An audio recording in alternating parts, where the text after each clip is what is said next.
Monsieur le ministre de l'Administration territoriale et de la décentralisation, Monsieur le ministre directeur de cabinet du Premier ministre, Messieurs les gouverneurs de région, Mesdames et Messieurs les préfets, Mesdames et Messieurs en vos rangs, grades et qualités.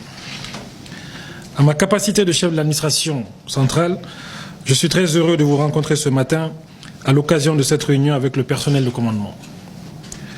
Je voudrais avant tout propos vous transmettre les salutations et les encouragements du président de la République, chef de l'État, son Excellence Ibrahim Boubacar Keïta. Sous son autorité, le pouvoir exécutif, dont vous êtes la colonne vertébrale, œuvre au quotidien pour maintenir et renforcer l'unité de notre État, sa cohésion, son autorité, son efficacité et son efficience dans la délivrance des prestations aux populations. Le président de la République m'a chargé de vous dire son admiration, sa solidarité et de vous saluer à la hauteur de votre engagement pour le pays et de votre sacrifice qui n'ont d'égal que le niveau de conscience professionnelle élevé avec lequel vous vous acquittez de votre devoir au service de l'État. Au gré de mes voyages à l'intérieur du pays, j'ai eu l'occasion de rencontrer souvent plusieurs d'entre vous. Le président de la République a instruit cela au gouvernement et c'est bien mon credo. Aller à la rencontre des populations, être à leur écoute attentive et apporter des solutions aux difficultés qu'elles rencontrent.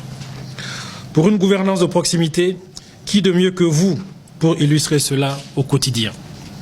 Vous êtes la courroie de transmission de l'État, ceux qui incarnent la permanence de l'État, son visage, sa réalité physique, les dépositaires de son autorité.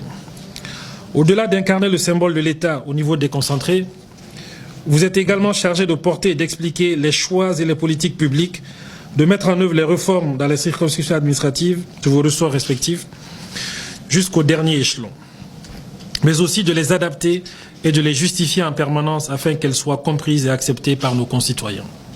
En un mot, vous êtes la cheville ouvrière de l'État dont vous incarnez la verticalité.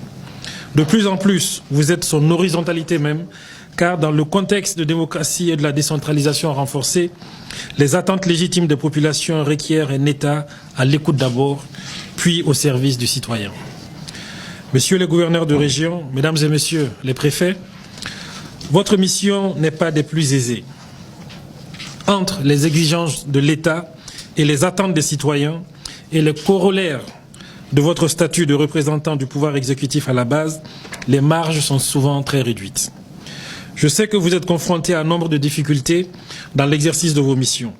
Vos rapports périodiques et vos télégrammes en portent témoignage.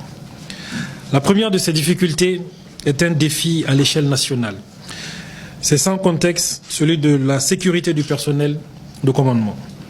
Dans le contexte des menaces asymétriques contre l'État et ses symboles, vous êtes hélas une cible privilégiée. Je voudrais en ce moment précis avoir une pensée pieuse pour tous les administrateurs civils et les membres du personnel de commandement qui ont payé de leur vie ou de leur liberté l'exercice de leur sacerdoce et vous demander de bien vouloir observer une minute de silence à leur mémoire. Messieurs les gouverneurs de région, Mesdames et Messieurs les préfets, l'aménagement du territoire et la délivrance des prestations de l'État aux populations constituent une très forte demande sociale. Ils ne peuvent se réaliser sans une administration effective du territoire. L'État va continuer ses efforts en vue du redéploiement continu des services sociaux de base et une présence institutionnelle plus affirmée au niveau déconcentré.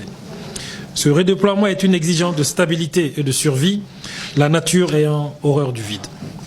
Le retour de l'État est également une composante essentielle de la politique du gouvernement pour accompagner et consolider les efforts militaires de stabilisation et pour renforcer la cohésion sociale et le vivre ensemble entre les communautés. Au demeurant, partout où je suis passé ces derniers mois, à l'intérieur du pays, les populations demandent à l'unisson plus d'État et mieux d'État pour leur sécurité et pour la délivrance des prestations administratives et des besoins sociaux de base. Il va sans dire que le gouvernement en a conscience que le déploiement de l'administration et des agents de l'État devrait s'accompagner au préalable ou concomitamment de conditions de sécurité permettant l'exercice optimal de leurs charges. La victoire contre les forces du mal et contre l'obscurantisme se gagnera dans la République par la présence de l'État sur chaque portion du territoire national. Elle ne se gagnera pas par l'abandon des populations aux mains de vendeurs d'illusions. Elle ne se gagnera pas non plus par l'existence de sanctuaires inaccessibles à l'État et à son pouvoir régalien.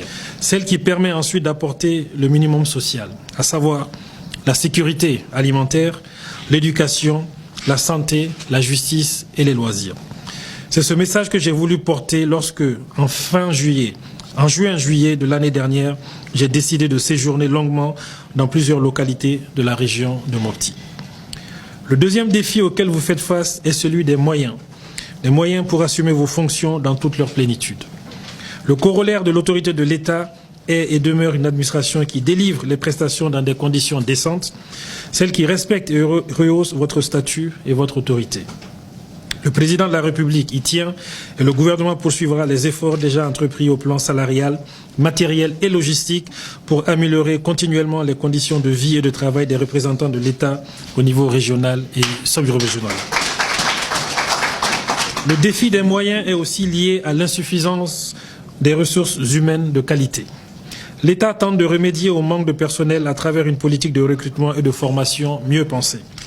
Je saisis l'occasion pour saluer le travail accompli dans ce sens par le Centre de formation des collectivités territoriales.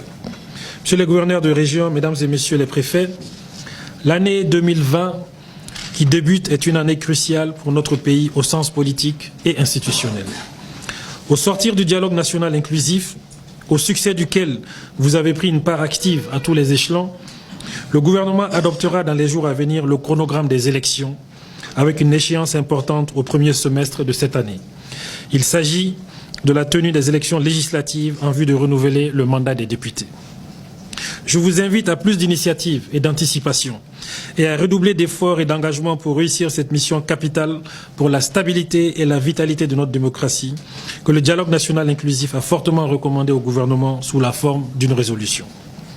Au-delà du chronogramme électoral, je vous invite à vous investir, comme vous l'avez fait par le passé, pour la mise en œuvre effective de l'ensemble des recommandations et résolutions du dialogue national inclusif sur la base des pertinentes instructions que le chef de l'État donnera au gouvernement et du futur plan d'action que le gouvernement est chargé de mettre en œuvre en vue d'accélérer la sortie de crise et la stabilisation de notre cher pays. De même, la mise en œuvre de l'accord pour la paix et la réconciliation et de la stratégie de stabilisation du centre demeurent des chantiers prioritaires qui permettront le retour effectif de l'État partout sur le territoire national afin de consolider l'unité nationale, l'intégrité territoriale et le redressement de notre pays.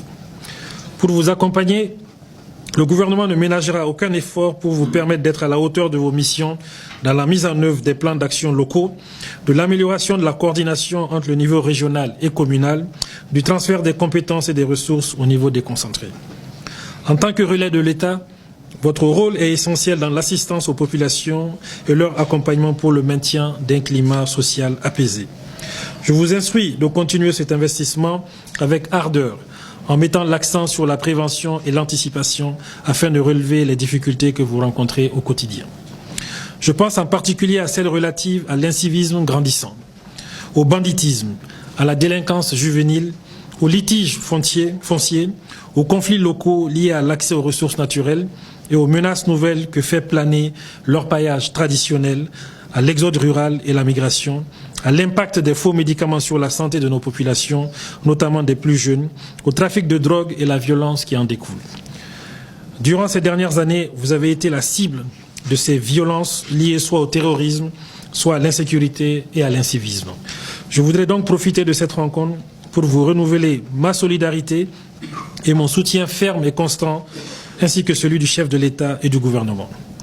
Vous avez droit à la sécurité et à la protection de votre intégrité physique et morale. Je sais que beaucoup reste encore à faire pour assurer un niveau de sécurité satisfaisant. L'État s'y emploie et ne ménagera aucun effort pour y parvenir.